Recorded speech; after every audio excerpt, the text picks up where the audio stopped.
Growing up, I always wanted to do so many things. I wanted to be a vet. I wanted to be an actor. I wanted to be a celebrity by any means necessary. This is Spike Drop Vegas Heist. I'm only here for a 2 beat. I don't really care about any other place. Can't even comprehend what is going on, but I like it. Hello, my name is Kyle, aka Mayorwertz, aka Stepdad Ron, and this is Wannabe.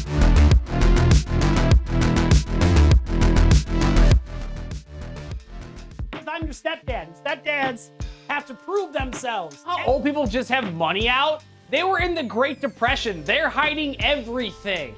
Growing up in Cleveland is a good time. It's a nice place to grow up. I know we get a lot of ish being from Cleveland for multiple reasons, but it's really not a bad place to live. My dad, we used to play games like Duke Nukem and Mech Warrior all the time on the computer. I'd be sitting next to him while we played Punch-Out. He showed me a lot what video games had to offer for entertainment value, not just me sitting in front of the television watching TV and movies. We used to go over to my grandmother's place, and she had a PlayStation, and we used to always play Frogger with her. We found out that you could jump your frog on someone else's frog, so we used to mess with my grandmother by jumping on her to a point where then she was starting to swear at us and calling us little which is totally understandable. I would say growing up, video games is very important to what we do as entertainment and bonding with each other, whether it be playing Frogger with my grandmother or playing Duke Nukem with my dad, and like going down to just like have my mom play DDR with me on the PlayStation 2 with those really crappy dance pads. Like it's just like it's less about the game, it's always more about the bonding experience. When I was a child, I wanted to be firefighter or perhaps some kind of scientist, but I did not have the grades for either of those. I basically went into media and fell in love with video, and the rest is history from there. The first video that I made was a recreation of the movie Office Space, the scene where they are breaking the printer. We loved that movie when I was a teenager. I was making all of my videos with my friends. I did all the behind the scenes work, directed them, telling them where to punch the printer, for example. We had to redo the shots, stuff like that. So you do miss your exit, but you kind of crash the car a little bit. I think anything comes hard at first. I think what makes it important is that you want to always keep pursuing it and you want to get better at it. So like I can look at my old videos right now and be like, this is terrible, this edit's bad, this audio's terrible. But over the years you get better. I got into streaming because I was in between some improv teams that I was on, and I wanted to try a different thing. I had my roommate show me what streaming was, and people watch people play video games and have a good time. And I said, well, I like playing video games and I'm kind of a workaholic, so if I meld the two together, I won't feel bad about playing video games because I'm making content. I got into improv by randomly saw a ad to take an improv class in my local town. I didn't even think that was a thing that existed.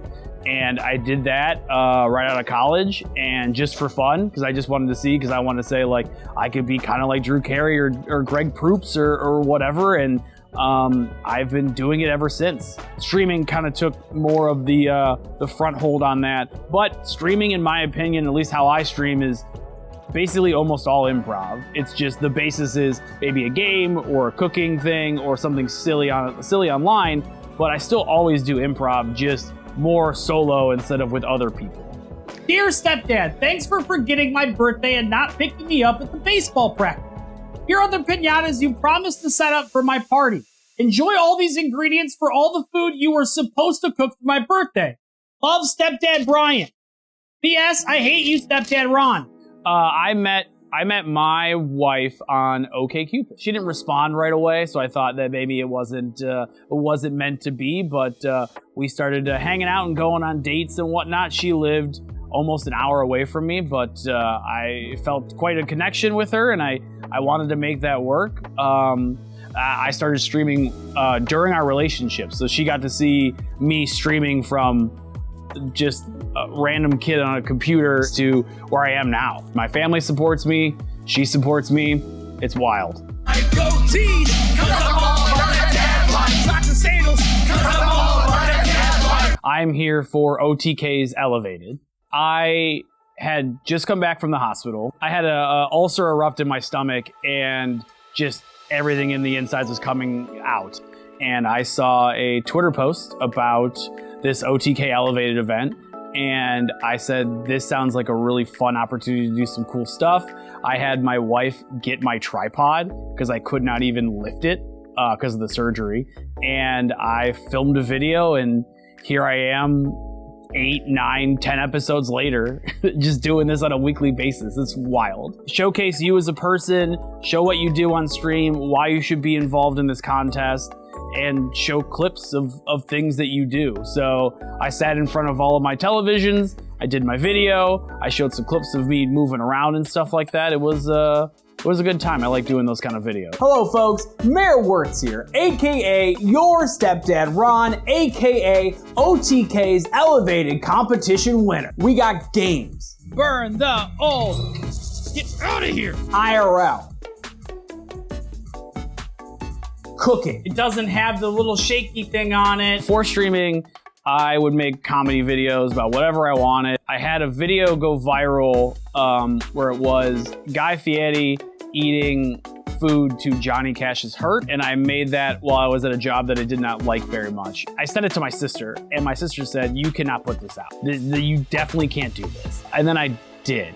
Ended up getting picked up by like Forbes and MSN and like Time and stuff like that. It was a wild time. But yeah, I want to do comedy videos. I think comedy is so much fun on the internet. You can do however you want to do it, and whether it be just cutting clips of Guy eating food sadly, or me doing sketch stuff online, YouTube is such a fantastic platform for that. One day I came home and my roommate was watching Dr. Disrespect, and he was playing a game, and obviously the man plays a character. He plays a pretty good character. And my eyes just blew open because I'm like, I didn't know that you could just do this on Twitch online. You could just play a character, have a fun time, do improv, do comedy, but also while playing games. I didn't even know there was a possibility until I saw that stream. I mainly am myself, Mayorwertz. My big character would be this guy named Stepdad Ron. He is everyone's stepdad. You're never gonna disappoint your stepdad. He's very loud, he yells a lot. He has no idea how anime works, and he's just a happy guy, but he's loud. Now, let me tell you guys what a stepdad is. Merriam-Webster's dictionary defines stepdad as a man that your mother marries after her marriage to or relationship with your father has ended because he sucks. And he's not allowed over at my house either. I want to make that very clear. Which is not like me all the time. But I like playing the characters. I think it's like a fun, it's still me at the end of the day, but it's a different version, let's say. Uh-oh. I play primarily horror games, Dead by Daylight, Outlast, whatever I can get my grubby little hands on when it comes to horror. Anything that's gonna try to scare me, I want to play it. I love horror because it really shines a light on society as a whole. It's shining a light on who we are as people and humanity, for example. Horror is always such a unique vision. It may not always stick the landing, but it's always unique, and I think that's why I always am attracted to horror as a main genre. I made one thriller movie called Return to Sender. It is about a 9-minute short film. I won a screenplay contest, and we got to make the film and whatnot. I'm pretty happy with it. I enjoy it, but I lend more to the thriller than the gore. It's what the script called for, basically. I make comedy music on the side as well, so I do live shows with that. Think of more in the lane of Lonely Island or Little Dicky. It's kind of like that. I've been doing that for years as well. Once again, always trying to express myself in some kind of manner. I've done a lot of shows over the years, mostly all local stuff. I love performing live. I think I'm always gonna have that bug. Being in front of a computer is great and wonderful and fantastic, but there's something that you don't get with that screen. You don't get that audience. I don't know, it's hard to describe. You get, the audience is there and you're just feeding off that energy, and it's intoxicating. It truly is a one-of-a-kind experience. I like creating, whether that be short films, Twitch streaming, improv, whatever. I just want to work on stuff. If that means doing a bigger movie or something like that, or a television show, I'm all about it. Like, I like to create, and the different ways that I can create makes me happy. In 10 years, I see myself being a full-time creator. I don't know what that means exactly. That could mean doing live streaming and then doing video on the side. That could mean being a producer of television and commercials. I think I'm always going to be a creator in some capacity. If I don't create, I get antsy and I start pacing. So I kind of have to do it. People will either like me, or they will hate me, or they will hate me more. And I think that's fine. I'm okay with that.